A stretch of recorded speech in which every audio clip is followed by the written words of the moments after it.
প্রথম দফা নির্বাচনের আগে মাঝে দুটো দিন, তার আগে দুর্গাপুরে এবার নামলো সাজোয়া গাড়ি। সাজোয়া গাড়িতে করে এলাকায় টহলদারি কেন্দ্রীয় বাহিনীর জওয়ানদের। দেখছেন দুর্গাপুর স্টেশন বাজারের ছবি।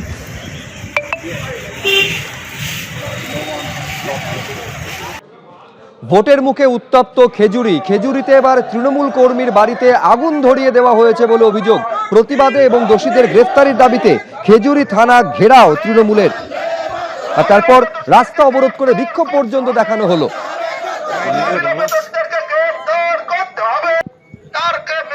ফ্ল্যাট দেওয়ার নাম করে প্রতারণার অভিযোগ, নুসরাত জাহানকে এবার তলব করলো এনফোর্সমেন্ট ডিরেক্টরেট। আমি আরো বিস্তারিত এই নিয়ে জানবো, সরাসরি কথা বলবো। প্রকাশ সিনহা আমাদের প্রতিনিধি রয়েছেন, কি খবর রয়েছে প্রকাশ? না দেখো শুভজিৎ, তুমি জানো এর আগেও কিন্তু নুসরাত জাহানকে আরেকবার তলব করা হয়েছে এই মামলায়। ফ্ল্যাট দেওয়ার নাম করে যে রাজারহাটে একটি আবাসন তৈরি করে প্রতারণায় সেভেন সেন্সেস বলে একটি কোম্পানি, এবং সেই কোম্পানির একজন অন্যতম ডাইরেক্টর হচ্ছেন নুসরাত জাহান।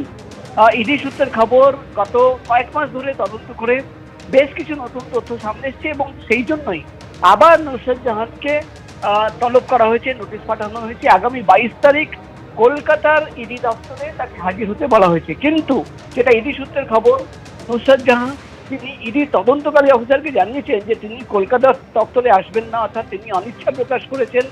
তিনি ইডির কাছে একটা প্রপোজাল দিয়েছেন যে তিনি দিল্লিতে থাকবেন এবং দিল্লির যে ইডি দপ্তর সেখানে তাকে জিজ্ঞাসাবাদ করা হোক।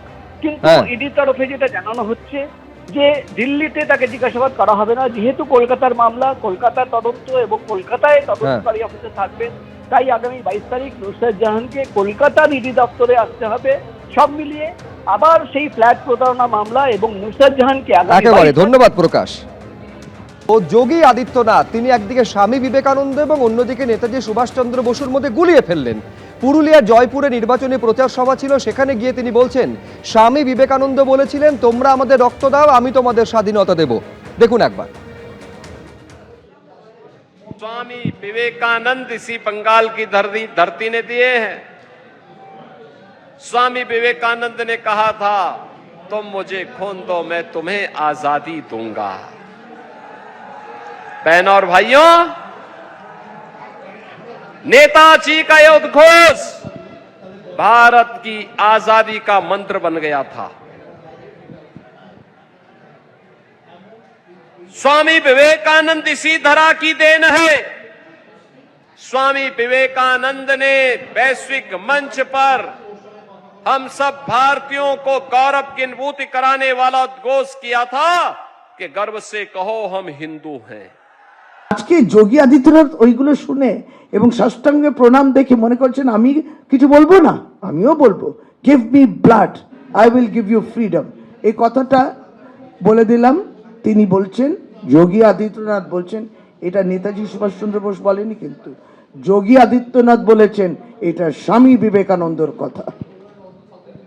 স্বামী বিবেকানন্দ বলছেন give me blood I will give you freedom. ABP Ananda এগিয়ে থাকে, এগিয়ে রাখে।